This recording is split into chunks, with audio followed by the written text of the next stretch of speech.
It's Saturday, it's game day, and we are sitting pretty on a 4-game home winning streak, looking to extend that to 5 games tonight as we take on the Chicago Bulls here at Spectrum Center. I'm Erin Pitzenberger for Hornets.com. That's Matt Rachinsky, and this is the HornetsFanshop.com pregame show.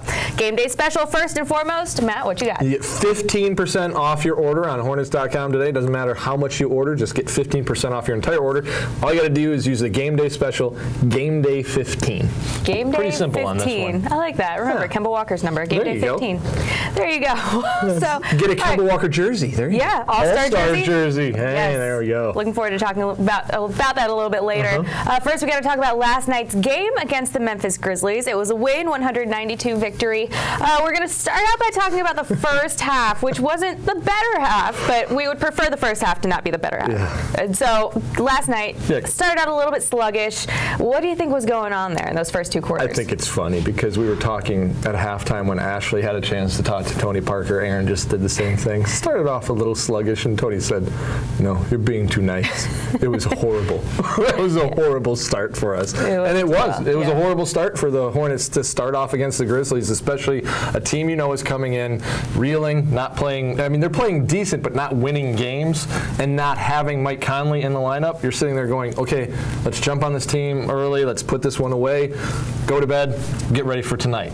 That wasn't the case at all. Instead, they jumped out to a 29-17 lead in the first quarter, and every fan in Spectrum Center is sitting there going, what is happening? And don't make no mistake about it. We hear you, folks. We definitely hear you. We know that you think that this team tends to play down to the level of competition sometimes, and that's what's happening right now, and that's what happened last night. I just don't think this team came out with a killer instinct. I think you'll see it tonight, though, after the way they started. Thankfully, for Tony Parker, who we referenced, they got things figured out in the second quarter a little bit there and held them to 16. Yeah, well, so also in the first quarter, though, we noticed that Kemba Walker was the only scorer out of the starters. Yep. How did that bench fill in those gaps for them? They just kept us in the game, for lack of a better term. I mean, when your starters come out and Kemba's the only one who scores, and I think when we were sitting next to each other, Aaron and I sit next to each other during the game, and we're looking at it going, wait, really? Nobody else scored in the starting lineup? Thank gosh these other guys came in and were able to kind of carry the load a little bit, led by Tony. Tony really is that calming influence. I know it. We keep saying it over and over on the show, over and over on social media, everything we do regarding Tony Parker, but he's got a calming influence with this team. These guys are just settle down, play within themselves whenever Tony's out on the court with them. Oh, yeah, no question. You heard it yesterday on the pregame show. His BFF, Nick Batum, had nothing but amazing things to say. Now, I know you're so eager to get to the second half, and I know we're going to get there finally because there is a happy ending to this game. The fourth quarter surge, much like the Knicks game, had a great fourth quarter, and that was what sealed the deal for us. Yeah, when we're looking at it going, we're down 89-83 with 6 minutes left in the game. This is not going to go well. This is looking pretty sad. And then this team just took off like a rocket. And then not only did they take off, you'd think when you go on a 17-3 run to close a game, you'd think that it's being done offensively. We did have some great offensive performances. We'll get to that. But what I liked was the defensive performances we saw. These guys buckled down in the last 6 minutes of that game and said, we are not going to lose this game from a man. All 5 guys that were out there on the court were just playing great defense, led by our boy Bismack Biyombo. Bismack Biyombo, yes. And if you look at the stat sheet, you're not going to see a huge stat line from him. 1 point, and it was a free throw, but that wasn't where he was shining last night. He was amazing. That block against the Grizzlies, it was great. You can't say enough about him. You have to watch the game to really respect Biz's game. Yeah, I think he had the most impactful one-point performance of any player that I've ever seen. I mean, when you do look at the box score, you say Biz wasn't that big of a factor. He was a huge factor at the right moments in that game. Marvin hit the 2 big threes, which was huge for us, but Biz had the consecutive blocks on possessions that really prevented them from getting back in the game and making a game of this in the fourth quarter, which it still went down to the wire. Let's not kid ourselves. Even though it was a 17-3 run, we still had to go down to the wire, and there were some things that were going on the court when it was a 4-point lead. But defensively, Biz is really starting to really become the Biz we used to know and the Biz we like to see. This guy who's just confident in himself, playing out there with extreme passion, the Biz guttural scream. I mean, you gotta love those things. When those happens, when he swats a block away and just screams at the crowd, I love when that happens. That was great. No question about that. The Biz was definitely the defensive presence in last night's game. Offensively, the fourth quarter, 14 fourth-quarter points from Malik Monk, 13 fourth-quarter points from Marvin Williams. These guys were great down the stretch. What did you love about these two guys last night? Honestly, the thing I loved the most was it wasn't Kemba Walker. We have That's other fair. guys right now who are stepping up. This was a crunch time game where we needed big shots, and you had the veteran in Marvin who was unflappable. He said after the game, I might not have been shooting the best throughout the rest of the game, but I have no problem shooting the ball when they want me to do it.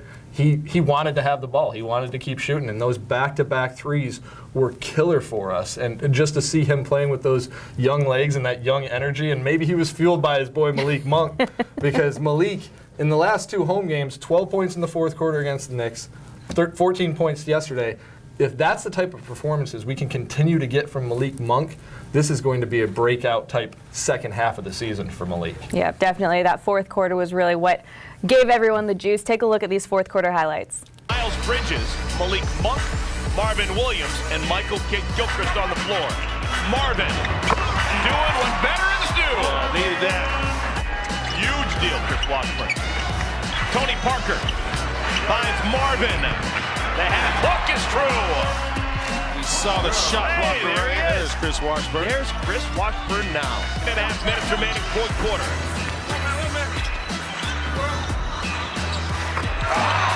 Tough chance, Malik Monk, a 3-ball. And they get the 50-50 ball and then the dagger 3.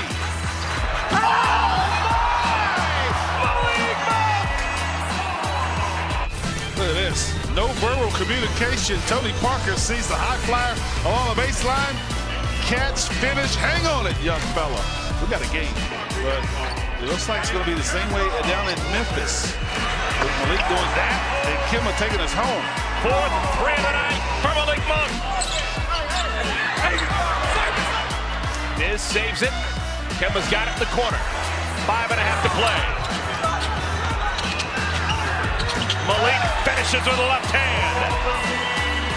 A triple, and then because he's making threes, don't settle. Put the ball on the floor, attack the defense. Kemba. Marvin. We're tied. History books. Marvin Williams, the catch and shoot, looking real good. Marvin hit his 100 three-pointer. How about that? Good stuff. Back-to-back! Marvin Williams! Glorious son of Friday night! As you can see, we have an infestation of bugs around here. We have Hugo the Hornet, a Novant Health Hugo the Hornet, if you will. So we have a giveaway tonight. Yep. And you guys have a chance to get this. It's a window cling, actually, so it looks like a little bug on a windshield. So you stick these right there. The stinger kind of, yeah. What do you think of this? I think it's actually creative. I mean, it's kind of harkens back. I know we're in our 30th anniversary. You kind of have those baby on board type suction clings that you used to have back then in the 80s and 90s. And I remember having things on my windows as a kid and putting them on the back of the station wagon when we could put them, back on that back window and have them facing people. So I don't know. I think it's kind of cool. It harkens back to the 80s and 90s. Isn't there's an image, a classic image of Super Hugo on the backboard doing the bug on the windshield. And so I think that's his dunk. So this is kind of a nice little giveaway from Novant Health that we're doing tonight. So make sure you get here early and you get a chance to get one of these things. Also, speaking of giveaways, we have a handful of things coming up in the month of February. Not only is it NBA All-Star that's going to be here, but after All-Star, we have a handful of games that you guys are not going to want to miss. On the 25th, we have a Buzz City night against the Warriors. You get to see an All-Star matchup between Kemba Walker and Steph Curry, and that is on the 25th. That's a Monday. Yes, it's a Monday. Thank you. And then we have another home game on that Wednesday, the 27th. It's a classic night. We all have our classic nights, and you get a chance to get a fanny pack. I'm so excited about this. I don't know if you've seen the marketing graphic that Devontae has been rocking it in a different way. There's different ways to wear fanny packs today, people, and so I think they're making it a lot more fashionable. When did that happen? I mean, maybe this is the old man coming out in me. 43. I mean, but fanny pack to me is meant to be worn on the fanny, and you got all your stuff there. When did it become a strap? I think it became a thing. You know how I like to say, fashion goes in cycles. Things come back and everything, but there's just a different way to wear these fanny packs now. And now that it's kind of, it's good for everybody, not just Girls wear fanny packs, guys wear fanny packs, everything. And so I think we're finding different fashionable ways. I've seen Gucci fanny packs. There's so many people that are like buying super expensive fanny packs. I don't know if they call them fanny packs, but we're calling ours fanny packs. Erin Pitzenberger is passionate about her fanny packs. And this is what happened before. When we first said this was happening, I was like, there's no way people are going to want this. And you're like, you're insane. Yeah, no. People are definitely going to want to be here for that. Sorry, I'm messing around. And it's all kinds of people, because I went home after Erin told me this, and I go to my litmus test, which is my kids all the time, and ask them, hey, what do you think? And my 15-year-old Jaden was thrilled about the potential of having a Hornets fanny pack. So make sure you guys get here early on that game as well. Yes, for 7,500. I mean, what a week. I mean, what a month. Let's look at it this way. You know, we've got this 3-game homestand we're in the midst of right now. Before All-Star break, as you said, we get All-Star break coming up, which is going to be great for the city of Charlotte and absolutely insane. But then after the All-Star break, to have those type of games, we know that the Warriors always draw a crowd. They always do, no matter where they go throughout the NBA. They're all right. It's going to be a sold-out game. Make sure you're getting your tickets now, because as we get closer, I don't think there's going to be very many tickets available right now. I know upper level is kind of what we're looking at right now. There's some tickets still left in there. So if you want to come out to the Warriors game, bring a group with you, bring a couple people with you, make sure you grab them upper level tickets that are still available, because there's still a pretty good basketball team over there with Golden State, and that's going to be one heck of an experience at the Hive. Right. So. Like I said, all-star matchup there. You also have another all-star matchup on that Wednesday for the Fanny Pack 90s Fashion Night with James Harden. But also, if you're not into fanny packs like Matt Ruchinsky, you could be into Biz Markie.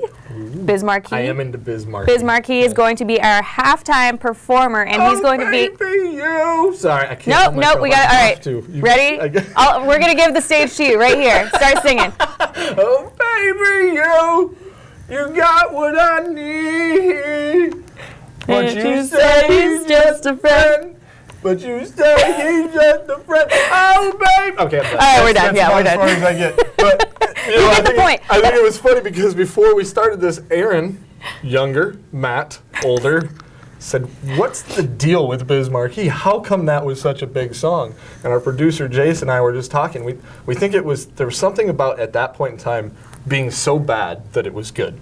It was something that just kind of got stuck in your head. Jace sang it in the office the other day, and it was like domino effect. You could hear the next person down the hall singing it, and then as it kind of got through all almost of a sudden we just had a complete sing-along in the office of this song. There's just something catchy, something fun about it, and I think this is an awesome thing that we're doing now for these classic games, to have these performers come in. It ties back to the 80s and 90s again and gives people a reason to come out other than some great Hornets basketball. Exactly. And if you love 90s fashion, like myself, you get a chance to dress up during this night. And if you dress up in 90s fashion, you could have a chance to be on the court when Biz Markie sings during halftime. So I think that's a really cool experience. You know, you see all these tomorrow. There's the big game, the big NFL game going on tomorrow. And you know that the crowd's just going to rush that field during halftime. And so you're going to get a chance to do that when we're here in Charlotte for the game against the Houston Rockets. So make sure to get your tickets, and you get all of those giveaways. Tonight, you get this guy, and I think we're looking forward to this. And, you know, in between that, like we mentioned, we do have All-Star in between. Last night, Kemba Walker had a chance to catch up with the guys at NBA TV on what it's going to be like for him to start here in Charlotte.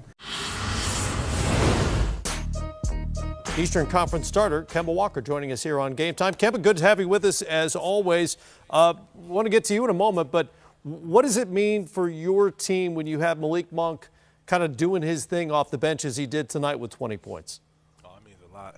It means a lot, especially in the fourth. You know, a lot of teams expect me to be going off and, you know, doing a lot of the scoring. So, you know, when guys come in and step up the way Malik stepped up and the way Marv stepped up tonight, I mean, it just takes a lot of pressure off myself. So that was huge. Kemba, you guys have dealt with injuries throughout the year, but you've kept it together. You guys have been incredibly consistent. How have you guys been able to persevere through all of that? Just having each other's back. You know, this league is all about next man up. You know, it's some injuries are very unfortunate, but it happens in this game, and you know, we just encourage the next guy to step up and make plays. Like, you know, Cody went out, and right now Biz is playing outstanding for us. That's how it has to be. Kemba, you know, I was in the dunk contest 30 years ago in Charlotte with Kendall Gill And what I want to know, what's it going to feel like representing the Charlotte Hornets in the city of Charlotte, not only as an all-star, but as a starter? Man, I don't even know, man. I just know I'm probably gonna have goosebumps. But it's gonna be amazing. This is definitely an amazing accomplishment. But I'm super excited to be representing this city, this organization, and my family, in this All-Star game. So have you worked out the draft in your mind yet? I mean, this is a new wrinkle going from last year to this year now, but you're one of the starters. You know you're going to be one of those top 10 picks somewhere. Have you sort of plotted out who's going to go where yet? Nah, I have no idea, but whatever happens. I don't really care. I don't think anyone cares at this point. We're all stars at the end of the day, and to make it even more special, we're starting. So, yeah, it's gonna be exciting. Are you a pro broadcast or anti-broadcast when it comes to the draft? Anti. Depends on where you go, right? Yeah, probably. I can understand that. We don't like to see it, but I completely get that point of view as well. Hey, thanks for taking the time as always. We'll see you in Charlotte for All-Star Weekend. We are now back, and we're joined by Sam PERLEY once again, our content writer for Hornets.com. Sam, we haven't had you here in a while. It's been a little bit. Yeah, it's finally February. It seems like it was a long January. How was your January? You were on that big road trip. Yes, I was on the West Coast road trip, which was long but a lot of fun. Team got better as the trip unraveled, so feeling good. Your favorite spot on the road?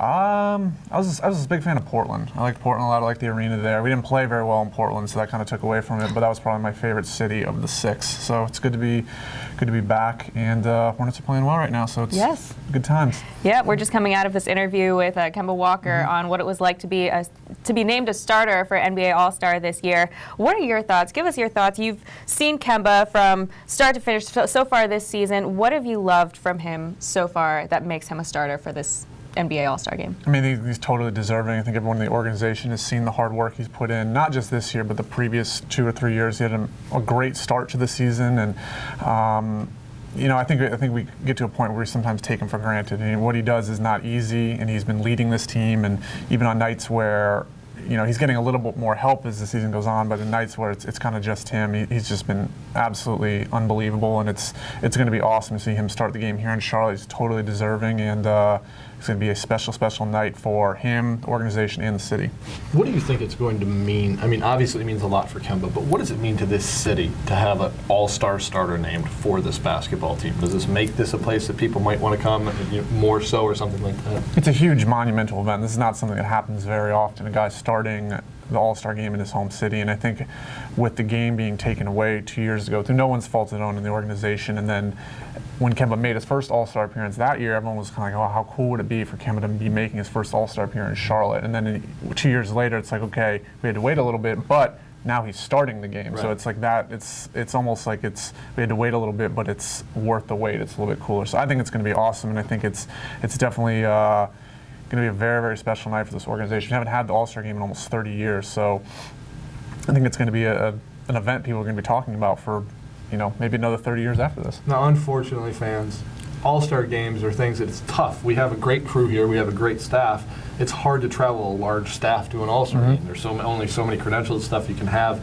You're going to get to go to the All-Star game. This is going to be your first All-Star game covering. Are you excited for the All-Star game to be here? Yeah, it hasn't. Sorry, I didn't mean to cut you off. But yeah, it's weird. It's weird that it's almost here. I think we've been talking about it. It's kind of been on the horizon. It was 2 years on the horizon in 2017, and then it's been 2 years on the horizon since then. So it's weird to think that we still have 7, 8 games to play between now and then, and we're playing the Bulls tonight. And you're almost already in All-Star mode, but the team's going back on the road next week for 4 games. So I think it'll hit me a little bit more the week of when we get back, and you start seeing stuff around the arena and start seeing the security and stuff outside, and it's like, okay, now it's happening, and you're seeing a little bit now with the banners around the city, and the teams have been finalized now, and for the most part, so it's definitely, it's getting there. It's almost like Christmas a little bit. You start seeing the signs a little bit and the decorations, and The then presents are under the tree right now. So yeah, I'm very excited. It's gonna be awesome, and like you said, I haven't been to one, so this will be a great opportunity. Now break down these rosters for us, Sam. You're a stats guy, and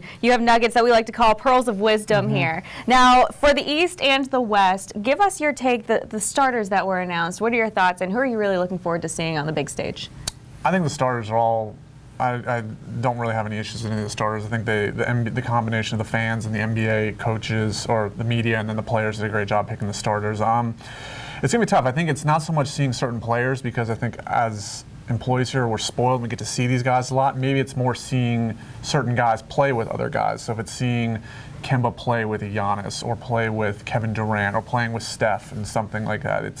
I think that's what's going to be cool to see how the teams shake out with the draft and seeing who matches up with who. If you have a team that's like, Giannis is going to go, I'm going to go all lengthy guys or all big guys, or some team is going to go all guards. So I think that'll be kind of the cooler aspect of it, is just seeing guys that you don't see play together for one night and just see what can happen. Now you mentioned the draft. It's going to be this Thursday on NBA on TNT. Now Sam, break this down for us because this is the first time that we're going to see a draft like this. What's the format of this? So from my understanding, the first round will be all the starters, so the 10 guys. So Kemba will be part of the starter pool. So it'll be 10 guys, and then they'll pick out the starting lineup, and then they'll do the reserves pool. So that's the other 14 guys. So you'll have guys from the East and West mixed together, but each conference will be equally represented. And then, as we found out yesterday, they have 2 honorary positions for Dwayne Wade and Dirk Nowitzki, who are both in what would seem like their final year. I don't think Dirk has officially announced it, and then they'll be in like this last round of, the last 2 on which side to go to. Who would you take? Who would I take if it's my pick? I think I'm still kind of biased towards Dwayne Wade for 2016 with the playoff shot. I mean, they both had phenomenal careers. I think it kind of depends on what you want. If you got a team that needs some size, you maybe lean towards Dirk. If you're a team that needs a little more guard play, you go for Dwayne Wade. It depends on what you need and maybe how your roster breaks down. So, but I like the All-Star game is definitely, guys seem to be taking it more seriously now. There's definitely I think mixing up the teams has helped a little bit. And we saw it last year. They've been working to make this thing more competitive and not just almost like the Pro Bowl. Like it's just, no defense and guys are just going up and down doing layups. And so it's definitely kind of gone up a little bit. I think the draft has helped. And I think there's definitely going to be purpose in the team's guys' draft. They want to win this. It's a pride thing. When you look at that draft too, it's crazy. There's Vegas odds right now on this draft, and when you look at it, Kemba is second best in Vegas odds to be drafted, right behind Steph Curry. Where do you think Kemba's going to end up? Who do you think's going to want to grab him? I think he should be first pick. Just take him first. That's the right answer. Right answer. I assume it's Giannis with the first pick, and no, it's LeBron with the first pick. LeBron with the first because pick. it goes by highest total votes. So LeBron will pick, and then Giannis will have 2, and then they'll go back and forth. Ooh. Yes. Kemba played with LeBron last year. He seemed they had a nice win in the All-Star game last year. That could lead into it. LeBron and Steph have never played in an All-Star game together, have they haven't. Have they? I'm asking. Yeah, that's right, because they weren't on the same team. No, because they were on the same opposing conference, teams. yeah. Right. So this could be the first time that they're playing together. Interesting. Wow. Yeah. Well, and that being said, I think Giannis might. I don't know. I'm kind of indifferent to which side Kemba ends up being on. Well, because everybody kind of wants to take the hometown kid, because usually in All-Star games, you get that hometown energy players from him. tend to really excel. Yeah, that's a good point. I think you definitely have to factor in. He's going to have the energy. He's going to have that crowd on his back. I mean, you hit a couple threes, that's going to get your side going up. So, but no matter what side he ends up, it's going to be awesome. He's going to be playing. He's up there with the other 9 best players in the league. He's totally deserved it, totally earning. It's going to be, to think, 6-7 years ago, if you said this small 6'1" point guard that's too out of control and shoots too much and is too small is going to be an all-star starter in 7 years. I don't think he would have believed it, and I don't think most of the city would have believed it either. So it's an unbelievable achievement, and it's not just Kemba. Kemba's given a lot of credit to his teammates too in this process, and the organization and the support. So it's good to see everybody get behind this guy and get him to a point in his career that is so unbelievable. Aaron had talked too about the reserves being announced. There were some first-time All-Stars in there. Nikola Vucevic, we'll give a shout-out to our boy Dan Savage, who's promoting him on the Hornets.com the show here earlier. So you've got a guy like Vooch, you've got a guy like Chris Middleton, first All-Star. These are guys who are warranted to be on the team. But there's always snubs. There's always people say this guy should have been there instead of this guy. Is there anybody you look at and go, wow, I'm really happy this guy was here, but maybe this guy should have been on the team? I really like Vucevic as a player. I think he's definitely deserving. From everything I've heard, he's an extremely nice guy. He's been on a couple podcasts with Adrian Wojnarowski recently, and it's just seems like a very nice guy. So it's awesome that he got in. And the Bucks are having an unbelievable season. So to get another guy in alongside Giannis is great.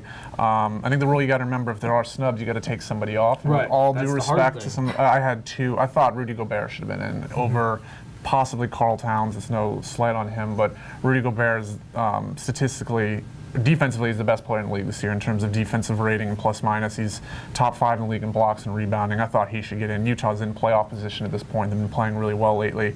And another guy I thought should get in was Tobias Harris. He started the season very, very well. He's kind of under the radar. He played in Detroit, and then he's on the Clippers. And playing with the Clippers, you're always going to kind of be in the shadow of that Lakers. But he's been playing really well this year. He's one of the top 3-point shooters in the league. I'd like to see him, again, no disrespect, maybe get that spot over Klay Thompson, because Klay Thompson is having a good year, but I think Tobias is a little bit better. And the Clippers are, again, right in that playoff position. So those are two guys I thought should get in, but there's so many good players, and it's so hard to make decisions on these, particularly in the Western Conference. I mean, it's hard to make an all-star team, and that just goes to show you the guys that do make it, how tough it is. And then circle back to Kemba to give him more praise. It's to be a starter too at the same time. It's not easy to do. So, but I think the field is great. It's gonna be a lot of talented players, and hopefully no one gets hurt or anything, and everyone can kind of that's earned it at this point. We saw Oladipo not playing it, but he was replaced by D'Angelo Russell. He's also having a good year.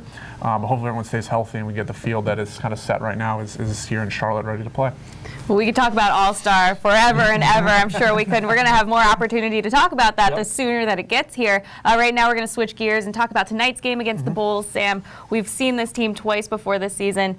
What have you seen so far, and what can we expect tonight? We played them twice in the second week of the season, back-to-back. So we played them in Chicago and lost. I don't think that was a very good game because it was on kind of the end of a road trip, and the team is very different than it was now than it was at the fifth game of the season. Then we beat them pretty badly here. I think we won by maybe 30 points, had a season high for points. They're struggling right now. They fired their coach in the middle of the year. They've had a lot of injuries. Their first-round rookie Wendell Carter is out for the year. Denzel Valentine is out for the year. Zach LaVine has been banged up. Chris Dunn's been out for a while. I mean, Lauri Markkanen didn't even start the year. I mean, it's just kind of everything that's gone wrong for Chicago has gone wrong. But I saw from this Memphis team last night, when guys go out and you bring in some of these maybe G League-esque players and guys at the end of the roster, they're gunning for roster spots. They're gunning for playing time. And when the Bulls don't have much to play with this year, you're going to have guys that are going to go out there and give everything they've got. And it's going to be tough. I think you look at the record, they only have 12 wins, but they've beaten the Hornets already this year. And I think just like with Memphis last night, you got to get off to a strong start. They haven't played since Wednesday, and Hornets just played last night. So coming out and kind of setting the tone right off the bat and taking control of this game is going to be really, really important, because if you go through kind of the motions maybe a little bit like they did last night in the first quarter, this Bulls team on 3 days rest could kind of take control of this game, and then you're going to be, a couple bounces here and there. Maybe that Memphis game doesn't end up the Hornets' way. So I think you got to get off to a better start tonight. Yeah, got to get out there early and make sure that we're not too tired from last night's game. Is there anyone on our team in particular that you're looking forward to having a good game? How about just everybody? I'm totally down for that. Totally down for that. Well, let me rephrase this question. From everybody. What's the biggest matchup tonight that you're looking forward to seeing? I think Marvin going against Lauri Markkanen. Marvin's has been playing really, really well lately. He's playing really well at home.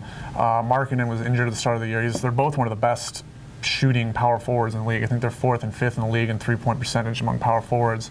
So I think that'll be a good matchup. He's not shooting particularly well lately, but he has, I think, 15 rebounds per game his last 3 games, which isn't really his strength. He's more of a stretch 4. And I also want to see, not necessarily a matchup, but Malik has been playing outstanding the last 3 games, particularly in the fourth quarter. He's doing more and more. He seems more comfortable. His decision-making is better. And he's doing more than just shooting. He's rebounding. He's passing the ball. He's making good decisions, and sometimes making those good decisions is just kind of just holding on to the ball sometimes, not trying to make a tricky pass. So I think those two guys have been really great. Malik last night particularly was exceptional, and Monday against the Knicks was really, really good. So I think those two guys, they hit big shots down the stretch the fourth quarter last night. So hopefully they can keep it going, and it kind of trickles on to the rest of the team as well. All right, Sam, thanks so much. It's a pleasure as always. Yes, Appreciate thank you for having me. All right, guys, make sure to get here early to get your Novant Health Hugo the Hornet. What do we call this? Window clings? Yes, window clings. 7 o'clock tip. If you can't be at Spectrum Center, make sure to tune in on Fox Sports Southeast or listen on WFNZ. For Sam Perley and Matt Rachinsky, I'm Erin Pitzenberger. We'll see you guys next time. Yo, Miles, you seen the new giveaway from Novant Health? Yeah,